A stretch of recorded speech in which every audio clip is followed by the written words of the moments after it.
Welcome to the Battle Fatou Mosque in London, the biggest mosque in Western Europe, for the 12th National Peace Symposium organised by the Ahmadiyya Muslim Community UK.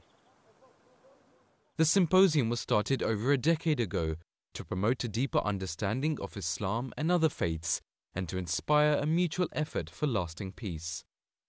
More than 1,000 guests attend this unique event every year, including secretaries of state, ministers, ambassadors, journalists and academics, as well as representatives from numerous charities and faith communities. This year's event is themed Religion, Freedom and Peace, pressing matters in today's world and issues that are going to be dealt with in detail in the keynote address to be delivered by the head of the worldwide Ahmadiyya Muslim community, Hazrat Khalifatul Masih V, may Allah be his helper, who will inshallah be gracing the event with his presence.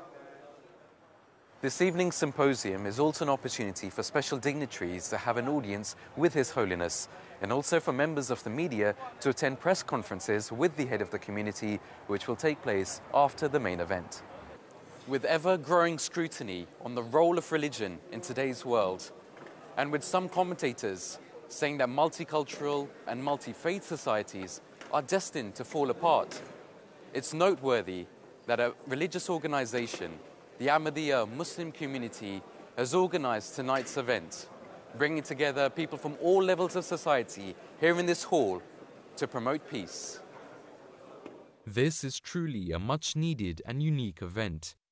And on behalf of the Ahmadiyya Muslim Community United Kingdom, we welcome you to tonight's event, the 12th National Peace Symposium 2015, held at the Battle Fatou Mosque. Great to be with you. How is it? Pretty good, yes, thank you. You're all right. Thank you very much. Assalamu alaikum warahmatullah. Please be seated. Assalamu alaikum warahmatullahi wabarakatuh. May peace and blessings of Allah be upon you all. Ladies and gentlemen, welcome to the 2015 National Peace Symposium. We start this evening's proceedings with the recitation of the Holy Quran by Mr. Nafis Ahmed Qamar in Arabic, followed by its translation in English by Qamar Ahmed Zafar. The verses that will be recited before you have been taken from two different chapters of the Holy Quran. Firstly, from chapter 2, verse 257, and secondly, from chapter 16, verse 91.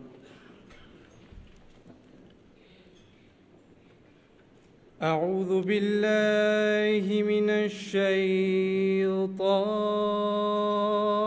الرجيم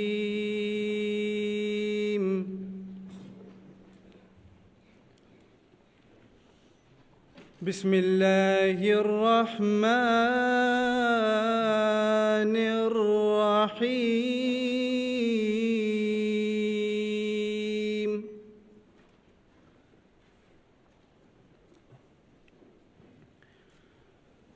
لا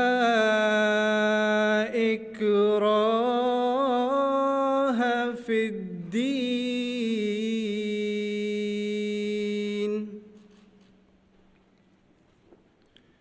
قد تبين الرشد من الغي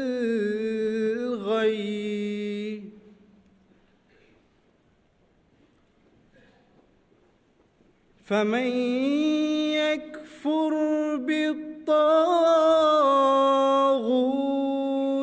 ويؤمن بالله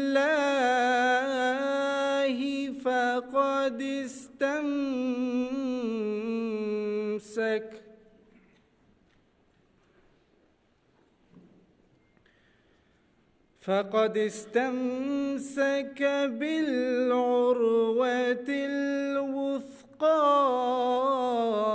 لا انفصام لها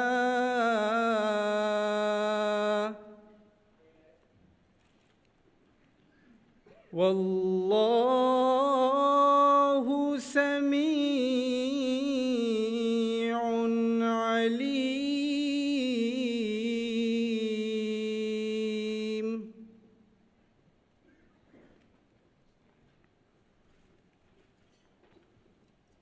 إن الله يأمر بالعدل والإحسان وإيتاء ذي القربى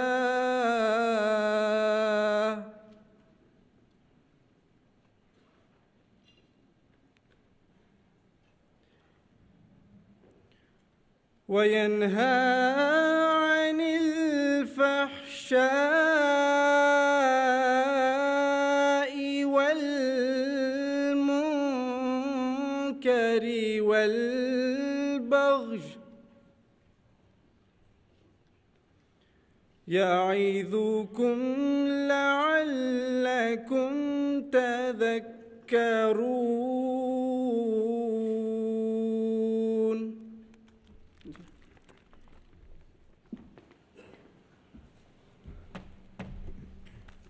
Assalamu alaikum.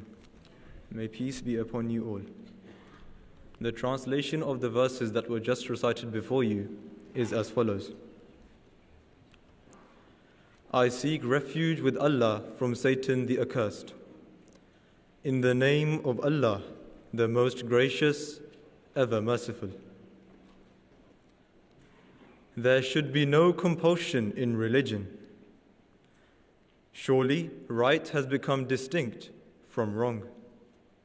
So whosoever refuses to be led by those who transgress and believes in Allah has surely grasped a strong handle which knows no breaking.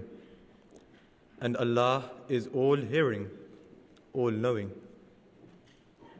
Verily, Allah enjoins justice and the doing of good to others and giving like kindred, and forbids indecency and manifest evil and wrongful transgression. He admonished you that you may take heed.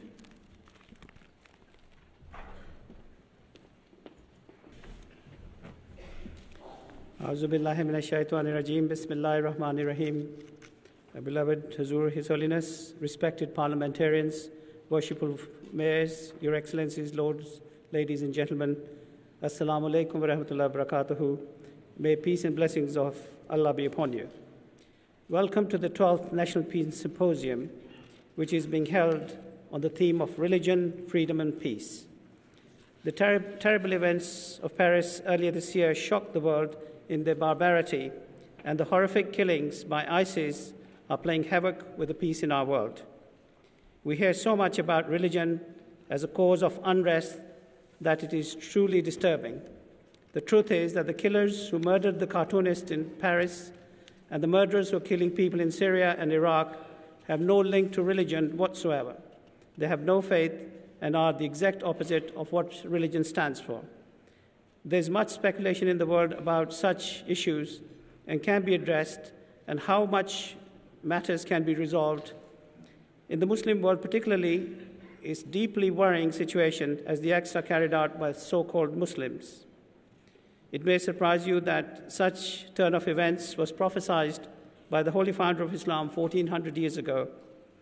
Our current Khalifa, His Holiness Hazrat Mirza Masroor Ahmad, who has led the global campaign for peace, has addressed people and parliaments across the globe, including the United Kingdom, United States Congress, and the European Parliament, to name a few.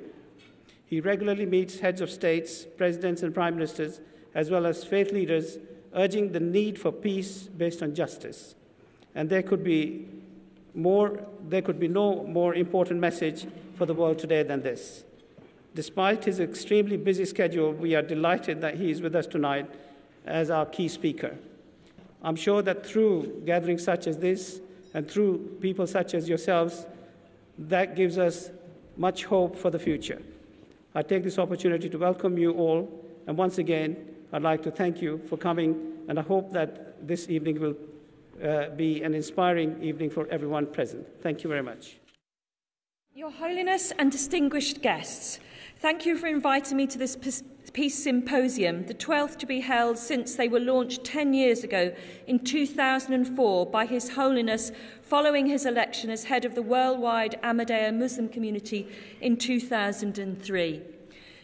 My name prevents anonymity for my religion. I am a practicing Catholic, and I would like to start by quoting Pope Francis when he spoke out against religious intolerance following the Charlie Hebdo attack in Paris. He said, "If my good friend says a curse word against my mother, he can expect a punch.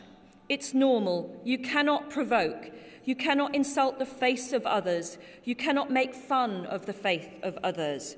We live in a world where we have to be constantly vigilant. We must protect the freedom of individuals to live with dignity and follow their religious beliefs.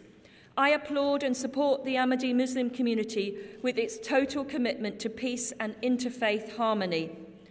This commitment to peace by the worldwide Ahmadiyya community contrasts starkly with the stance taken by some countries against it, notably the state of Pakistan. But Pakistan is not the only country where we need to be watchful. I recently wrote to the Foreign Office as chair of the all-party parliamentary group for the Ahmadi Muslim community about the statement from the Gambian Supreme Islamic Council against the Ahmadi community in Gambia. I have been assured that the British government is following the situation closely and is involved in discussions to reduce the tension. I support the Ahmadi aim of the separation of state and religion, as I believe that this is a step towards removing religious persecution in the world. By choosing Merton as the UK and worldwide headquarters for the Ahmadi Muslim community, we are honoured to have you. Thank you for the contribution you make to the richness and diversity of our community in Merton and in London. And I thank you for inviting me to speak. Assalamu alaikum. A great privilege for me to attend this National Peace Symposium of the Ahmadiyya Muslim community, an event which enables us to come together under the wise leadership of His Holiness and to speak out for the forces of peace and of tolerance across the boundaries of politics and religion. I'm a Buddhist, and the Buddha said, "Hatred never ceases by hatred, but by love alone is healed." And that statement has echoes in the principle of the Ahmadis of love for all and hatred for none. But the influence of the Ahmadiyya Jamaat in promoting peace in more than 200 countries and through its aid organization, Humanity First, in combating poverty and disease in the developing world is immensely valuable. And it's a matter of great pride to all of us that the international centre of our Jamaat is here in the UK. We're grateful to Your Holiness and your followers for the huge contribution you make to the welfare of humanity and the example that you set for the rest of us. My lords, ladies and gentlemen, Your Holiness,